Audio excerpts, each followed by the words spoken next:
안녕하세요. 투머치팍입니다. 9월 23일 목요일까지 주식장이 모두 끝났습니다. 오늘도 투머치팍과 함께 시황 분석을 통해서 내일의 종목을 같이 선정해 보시죠. 현대 자동차에서 오랜만에 나온 경차 캐스퍼가 사전 예약 3만 대를 돌파하였다는 좋은 소식이 나오고 있습니다. 현대차를 다시 매수해야 될 시점이 아닐지 같이 한번 지켜보시면 좋을 것 같습니다. 오늘의 뉴스와 함께 전체적인 시황을 정리해 드리도록 하겠습니다. 안녕하세요. 마음 많은 가치 투자를 꿈꾸는 투머치팍입니다. 먼저 영상을 보시기 전에 좋아요와 구독을 꼭 부탁드릴게요. 감사합니다. 국내 최초로 경영 스포츠 유틸리티 SUV가 나오게 되었는데요. 캐스퍼의 사전 계약이 3만여 대에 이르면서 침체됐던 경차 시장의 성장을 이끌 것이라는 뉴스가 나오고 있습니다. 오는 10월부터 캐스퍼 판매가 본격화될 예정인데요. 올해 경차 시장이 다시 10만 대 클럽에 복귀할 수 있을 가능성이 커지고 있다는 뉴스가 나오고 있습니다. 현대자동차에서 오랜만에 나오는 SUV 경차인데요. 같이 한번 얼마나 판매가 될지 지켜보시면 좋을 것 같습니다. 올해 캐스퍼의 생산 목표를 12,000대, 내년에는 7만 대 수준으로 잡고 있기 때문에 사실상 연내 인도 물량은 모두 완판됐다고 하고 있고요. 사전 계약 첫날에 소비자들이 특히 많이 몰리면서 홈페이지까지 마비됐을 정도라는 소식 확인이 되고 있습니다. 한국자동차산업협회에 따르면 지난해 국내 경차 판매량은 97,072대를 기록하고 있는데요. 경차 기준이 바뀐 2008년도 이후에는 12년 만에 처음으로 판매량 10만 대 선이 무너졌었습니다. 2012년대에 비교하면 반토막 수준인데요. 마땅한 신차 투입이 없는 상황 속에서 모델의 노후화가 진행되었고 레저 활동 인구가 증가함에 따라서 SUV와 대형차에 대한 선호도가 높아지면서 시장이 급격하게 위축이 되고 있었는데요. 이른바 엔트리 SUV를 포병하는 캐스퍼가 등장하면서 상황이 반전될 가능성에 놓였다는 소식이 확인되고 있습니다. 올해 연말에 일몰 예정이었던 경차 취득세 감면 혜택은 3년 연장될 예정이고요. 감면 한도도 기존 50만원에서 65만원으로 확대될 예정이 되어 있습니다. 일반 승용차의 취득세는 차량 구입 가격의 7%지만 경차는 4% 수준을 유지할 것으로 예측되고 있고요. 일반 승용차보다 CC 또한 자동차세 낮게 책정이 되면서 연 20만원 한도로 유류세 환급을 받을 수도 있다는 기대감이 커져가고 있고요. 이 밖에 고속도로 통행료나 공영주차장 등의 할인을 받을 수 있을 것으로 확인이 되고 있습니다. 같이 한번 현대차의 캐스퍼를 지켜보시면 좋을 것 같습니다. 오늘도 투머치팍의 시황 분석과 함께 헝다그룹의 파산설이 어느 정도 일단락되는 모습이 확인이 되고 있고요. 지수가 좀 눌리니까 가치주들이 올라가는 모습 확인이 되고 있습니다. 친환경주를 중심으로 하고 있고 항공과 여행주 쪽에서 수요가 회복되는 모습 오늘 확연히 드러나고 있는데요. 2차전지와 영상, 엔터 쪽까지 흐름이 연결이 되고 있습니다. 오늘의 증권사 리포트로는 세코닉스와 SK텔레콤을 준비하였고요. LNF와 에코프로비엠 여전히 좋은 모습을 보여주고 있습니다. 오늘의 주요 10% 이상 상승 기업에서는 흥하해운이 상한가가 4연속 상한가가 나오고 있고요. 아시아나항공과 에어부산, 버킷스튜디오까지 상한가가 나오고 있습니다. 쇼박스와 바른손이 또 10% 이상 상승하는 모습 확인이 되고 있습니다. 추석 이후에 재테크 전략에 대한 증권사별로 의견이 분분한 상황인데요. KB국민은행 쪽에서는 연말까지는 장기금리가 낮은 상태가 유지될 것이기 때문에 단기 조정 속에서 ETF라든지 펀드 또 고성장 낙폭과대 주식을 매수하라는 내용 확인되고 있고요. 친환경 관련 주식 쪽에 주목하자는 내용이 나오고 있습니다. 또 신한은행 쪽에서는 선진국과 신흥국에 대한 증시간 격차가 커질 것이기 때문에 선진국 주식에 대한 비중을 확대하자는 내용과 구리, 원유, 철광석 등 원자재를 지켜보자는 내용 확인이 되고 있고요. 하나은행 쪽에서는 메타버스와 게임 관련 국내외 우량 주식을 중심으로 투자하라는 내용 확인되고 있습니다. 우리은행 쪽에서도 역시 선진국 시장의 중심으로 포트폴리오를 구성하는 가운데 메타버스와 ESG 트렌드에 부합하는 성장주를 주목하자는 내용, 글로벌 소비재 ETF 펀드까지 지켜보자는 내용 확인되고 있습니다. NH농협은행에서는 가치주와 배당주 펀드를 중심으로 부동산 임대 수익을 배당하는 리츠 펀드에 투자를 해보자는 내용 확인이 되고 있는데요. 세계 금융시장에 따른 테이퍼링이 가시화되고 있다는 부분에 계속해서 언급이 되고 있습니다. 우량 종목 위주로 선별 투자해야 된다는 증권가들의 분석이 나오고 있습니다. 홍다그룹의 파산설이 돌면서 최근 약세를 지속하던 시장이 모두 오름세로 돌아서면서 중국 아시아 증시까지 오늘 상승되는 모습 확인이 되고 있는데요. 중국인민은행에 단기 자금을 투입했기 때문에 당국이 시장 상황을 면밀히 모니터링하고 있으며 경제가 위험에 처할 경우 언제든지 개입할 준비가 돼 있다고 시사한다는 부분에서 시장의 안정성을 이끄는 것으로 확인이 되고 있습니다. 미국 연방준비제도 금리 인상 시기를 내년으로 앞당길 것임을 시사했다는 소식이 나오고 있는데요. 이에 앞서서 유동성 공급을 축소하는 조치 테이퍼링을 곧 시작해서 내년 중반에 마무리할 것이라는 이슈가 나오고 있는데요. 연준은 FOMC 결과 성명서에서 경제 회복이 예상대로 광범위하게 계속된다면 위원회는 자산 매입을 완화하는 것이 곧 타당해질 것이라고 판단했다면서 테이퍼링 마무리 시점까지 구체적으로 언급했기 때문에 연준 위원들은 테이퍼링이 2022년도 중반에 마무리될 것을 예상한다는 발표를 하였고요. 이에 따라서 전체적으로 시장이 좀 앞당겨질 것으로 예측이 되고 있습니다. 팬데믹 이후에 시행된 무제한적인 돈 풀기가 11월부터는 사실상 종료 수순에 돌입할 것으로 예상된다는 쪽으로 이해해 주시면 좋을 것 같습니다. 테이퍼링에 대한 내용이 나오면서 유동성 파티는 이제 끝이 날 것이라는 얘기가 나오고 있는데요. 테이퍼링이 임박했기 때문에 저 PER주로 위험을 피할 수 있을지 않을까 하는 내용이 나오고 있습니다. 주식시장이 유동성이 축소되면 실적 대비 주가 수준이 민감해지기 때문에 거품이 낀 종목들은 대부분 조정 가능성이 있다는 내용 나오고 있는데요. 삼성 바이오로직스랑 현대 미포조선 같은 PER 100배가 넘어가는 기업들이 조정을 받을 수 있다는 의견 나오고 있고요.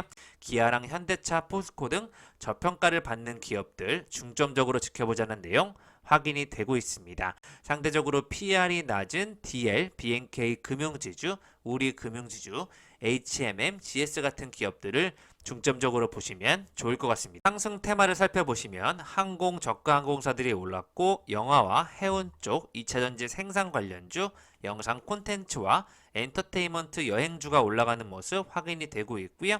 여전히 2차전지 관련된 종목들 관심이 뜨겁습니다. 오늘 코로나19 mRNA랑 키트, 치료제 관련주들도 많이 올라가는 모습 확인되고 있는데요. 에어부산이 19% 이상 올라가면서 좋은 모습을 보여주고 있습니다. 오늘 헝다그룹의 위기에 대비해서는 상대적으로 지수가 많이 밀리지 않는 것으로 분석이 되고 있습니다. 그래서 실적에 기반한 기업들을 중점으로 가치주들이 올라오는 모습 확인이 되고 있는데요. 7, 8년간 하락하던 실적 턴어라운드 대부 시스터즈가 오늘도 상한가 가까이 도달하면서 좋은 모습을 보여주고 있습니다. 대부 시스터즈에 대해서 2022년도 중국에서의 흥행 가능성 등을 승승장구할 것으로 리포트가 나오면서 목표 주가가 20만원까지 33% 상향 조정되면서 좋은 흐름이 나오고 있고요.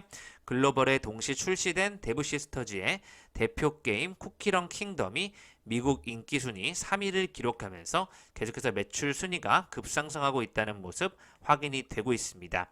캐나다에서도 앱스토어 기준으로 24위까지 올라오면서 전체적인 매출액이 증가하고 있는 것으로 확인이 되고 있습니다. 이에 따라서 오늘도 13% 이상 상승하는 17만 7,200원으로 주가가 마감이 되었고요. 일본에서도 이러한 흥행이 지속될 것으로 예측되고 있기 때문에 계속해서 쿠키런 킹덤과 관련된 데브 시스터즈를 지켜보시면 좋을 것 같습니다. 데브 시스터즈의 쿠키런 킹덤은 중국과 퍼블리싱 계약을 체결해서 현재 판호 발급을 기다리는 상황이라는 내용 확인되고 있고요. 한국 게임의 우호적인 판호 발급 분위기와 그동안 중국 모바일에서 서비스된 적 없는 새로운 장르라는 면에서 판호 발급 가능성 및 시기 또한 긍정적일 것이라는 좋은 예측이 되고 있습니다. 데브 시스터즈가 상장 이후 3만원, 4만원대에서 4천원, 5천원까지 하락했었는데요. 13만원을 돌파한 이후 7만원까지 갔다가 다시 한번 17만원을 돌파하는 실적주에 대한 좋은 모습을 보여주고 있습니다. 습하게 계속 지켜보는 가치주들 가운데 JS 코퍼레이션이 어려운 장세 속에서 도약하는 모습 확인되고 있는데요. 네, 시몬느 액세서리와 같이 중저가의 그런 물품들의 가격을 측정하는 것이 애매하다는 이런 뉴스도 나오고 있는데요. 한섬과 영업무역, 휠라홀딩스, 효성TNC, JS 코퍼레이션 같이 한번 비교해서 보시면 좋을 것 같습니다. JS 코퍼레이션은 상대적으로 PER이 아직 낮기 때문에 이제 시가총액 3천억 원대를 돌파하고 있고요. 올해 영업이익이 536억 원, 작년도 매출액이 2배 이상 성장한다는 측면에서 계속해서 올라갈 수 있을 것으로 예측이 되고 있습니다. 코로나19 관련주들도 많이 올라가는 모습 확인되고 있는데요.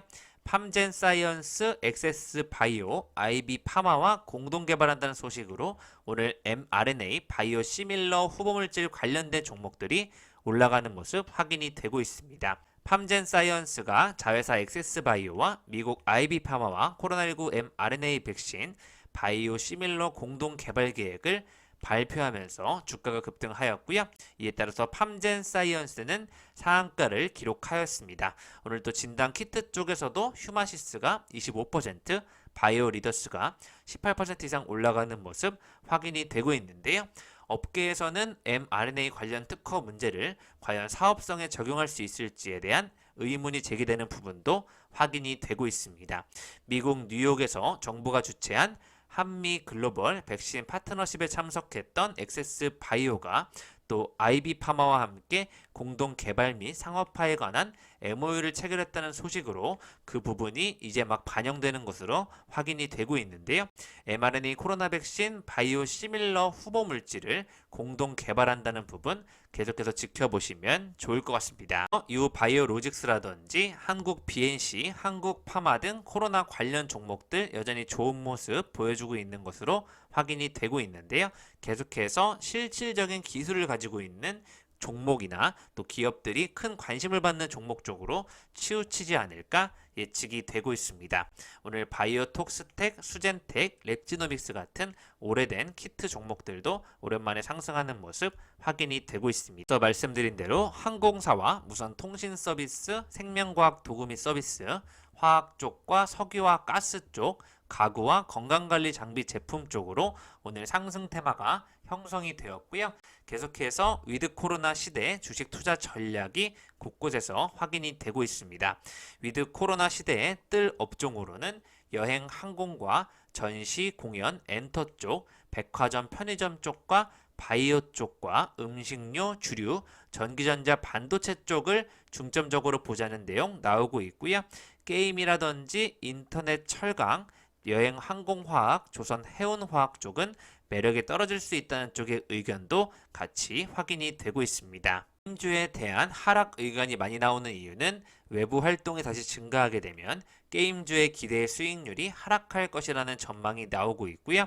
조선 해운 철강 화학 등 경기 민감 업종들은 선진국의 상품 소비 회복이 진행되던 올해 상반기에 수혜가 컸기 때문에 경기 회복이 상품보다 서비스 중심으로 나타나고 있는 이들 업종의 수혜는 상대적으로 줄어들 것이라는 예측이 되고 있습니다. 이러한 가운데 고려 제강은 또 이번 연도 실적이 매우 좋아지는 모습 확인이 되고 있는데요. 1분기, 2분기 영업이익만 더해도 480억, 500억을 넘어가는 모습, 고려제강이 상대적으로 많이 저평가를 받고 있는 모습 확인이 되고 있습니다. 또 세트랙 아이와 비츠로테크 같은 기업들이 좋은 모습 보여주고 있는데요. 세트랙 아이는 여의도 주식왕 채널에서 지구 관측 위성 시스템 제조업체로서 계열사 간의 시너지 효과가 기대된다는 내용, 누리호가 10월 21일에 발사 예정이기 때문에 이러한 부분으로 급등할 수 있다는 예측이 확인이 되고 있습니다. 세트랙 I가 오늘 또 하나와 손잡고 세계 최고 해상도의 지구 관측 위성을 개발한다는 소식까지 확인이 되고 있고요. 세트랙 I가 개발하는 위성 스페이스 IT는 지구 관측 위성으로서 발사 목표 시기는 2024년도로 잡고 있다는 부분 확인이 되고 있습니다. 이외에 수소 충전기기 초고압 밸브 업체 DK락을 주목하자는 의견도 있고요.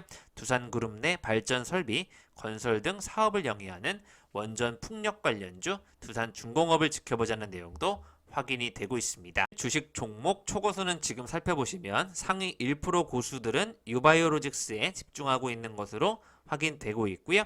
게임주적인 측면에서 룽투코리아가 지난해부터 서비스 중인 모바일 게임 용의 기원, 카이로스, 탄성의 지속적인 흥행에 따라 매출이 증가하고 있다는 쪽에 관심이 커져가고 있습니다. 오늘 10% 이상 상승하는 모습 확인되고 있고요. 바이오니아는 상대적으로 오늘 좀 하락하였고 HLB, 카카오, SBI 인베스트먼트 순으로 관심되고 있고요. 쇼박스라든지 엔터 쪽에서도 크게 주목을 받는 것으로 확인이 되고 있습니다. 넥스트 사이언스, 대한항공, 에코프로비엠과 파마 리서치 같은 기업들 계속해서 봐주시면 좋을 것 같고요. 골드 퍼시픽도 인기 순위에 항상 들어가고 있다는 부분 확인해 보시면 좋을 것 같습니다. 자동차가 전고체 배터리 개발에 힘을 싣고 국내 소재 및 장비 업체들도 차세대 배터리 생태계 조성에 나서고 있다는 소식에 최근에 한농화성이 좋은 흐름을 보여주고 있는데요. 한농화성은 전고체 배터리 고분자 전해질의 핵심 소재인 가소재와 가교재를 개발하고 있습니다. 이에 따라서 전고체 배터리 관련주 속에서 전해질 핵심 소재를 개발하고 있는 기업들이 주목을 받고 있는 것으로 확인이 되고 있고요. CIS, CI솔리드, TSI, 한국진공 등 전해질 생산 라인 관련 기업들도 주목을 받고 있습니다. 한농화성은 온도 변화나 외부 충격을 막기 위한 안전장치 및 분리막이 따로 필요하지 않는 전지의 고용량화와 소형화와 형태 다변화 등 사용 목적에 따라 다양하게 활용이 가능하다는 부분에서 차세대 유망 기술로 지목을 받고 있는데요. 지난해 9월 국책과제 리튬 금속 고분자 전지용 전고상 고분자 전해질 소재 합성 기술 및 상용화 기술 개발의 주간 기업으로 선정이 되면서 전고체 배터리 전해질을 계속해서 개발 중이라는 부분에 주목을 해보시면 좋을 것 같습니다. 한농화성이 전해질의 핵심 소재인 가소재와 가교재를 개발하면서 한국화학연구원과 LG화학이 배터리의 안정화와 성능 평가 등을 담당하고 있습니다. 두 가지 리포트를 준비하였는데요. 먼저 세코닉스입니다. 2021년도 매출액은 2020년 대비 11.3% 증가할 전망 확인되고 있는데요. 반도체 수급 부족으로 연초에 계획했던 것에 비해서는 부진하지만 영업이익이 지난해 적자에서 올해 166억 원의 흑자로 전환할 것으로 전망이 되고 있습니다. 해외 법인의 비용 구조 개선에 따른 영향으로 안정적인 영업이익의 확보가 가능할 것으로 기대가 되고 있는데요. 광학기술을 토대로 해서 스마트폰, 자동차, 가전 등 사업 영역을 확장하면서 카메라 모듈 관련주이고요. 램프까지 사업 영역을 확장하면서 제품 믹스를 개선한다는 부분에 주목을 해보시면 좋을 것 같습니다. 향후 AR과 VR 및 자동차용 각종 렌즈와 자율주행 관련 제품으로 꾸준한 실적 개선이 기대된다는 부분에 주목을 해보시면 좋을 것 같고요. 올해부터 부진에서 벗어나는 원년으로 향후 지속적인 성장이 기대되는 바 목표 주가를 14,000원까지 제시를 하고 있습니다. 실적 대비 저평가주로 지켜보시면 좋을 것 같습니다. SK텔레콤을 분할 전 매수해야 하는 이유라는 리포트가 나왔는데요. 인적 분할은 동사의 사업 모델에 최적화된 거버넌스의 전환으로 이어지면서 향후 개별 사업 성과를 높이는 결과로 이어질 전망이라는 의견이 나오고 있고요. SK텔레콤의 경영진은 11번가라든지 우티 등 사업 확장 과정에서 발생하는 필연적 비용에 대해 통제를 가할 수밖에 없었을 것이라는 분석이 나오고 있습니다. 글로벌 스토어를 통해서 국내 3위 온라인 커머스 업체로 레벨업을 추진하고 있다는 부분 지켜보시면 좋을 것 같고요. 아마존은 11번가 지분 30%에 대한 직접 투자를 진행할 계획이라는 부분에 연결이 되어 있습니다. 일반 지주회사의 평가 방식대로 SK스퀘어의 가치 측정 시 예상 시가총액은 6조에서 8조 원이 될 것으로 예측이 되고 있는데요. 분할 이후에 SK스퀘어가 SK텔레콤의 가치 향상을 이끌 전망이라는 예측이 되고 있습니다.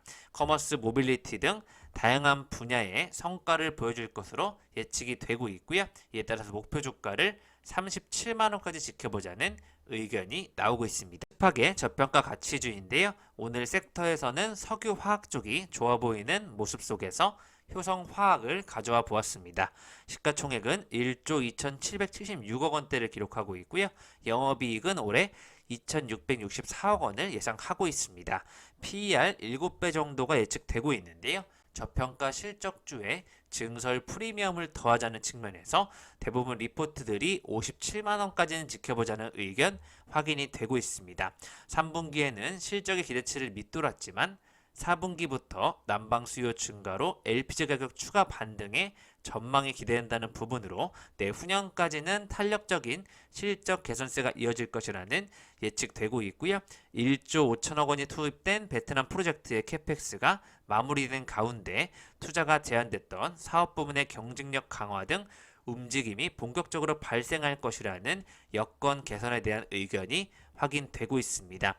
현재 수출 판가 및 경쟁가스 업체들의 배수를 고려할 때 NF3의 영업가치는 증설 후 약 6천억 원으로 증가할 것이라는 설명도 덧붙인다는 부분 효성화학을 지켜보시면 좋을 것 같습니다. 지금까지 투마치팟과 함께 현대차, 경차, 사전 예약 3만 대 돌파 소식과 함께 시황 분석을 해보셨고요. 친환경 관련된 종목들, 2차전지 관련된 산업군 내에서 저평가를 받고 있는 기업들 중심으로 지켜봐야 될 것으로 분석이 되고 있습니다. 이상 지금까지 마음 많은 가치 투자를 꿈꾸는 투마치팟이었고요. 영상이 마음에 드셨으면 좋아요, 구독을 부탁드리겠습니다. 감사합니다.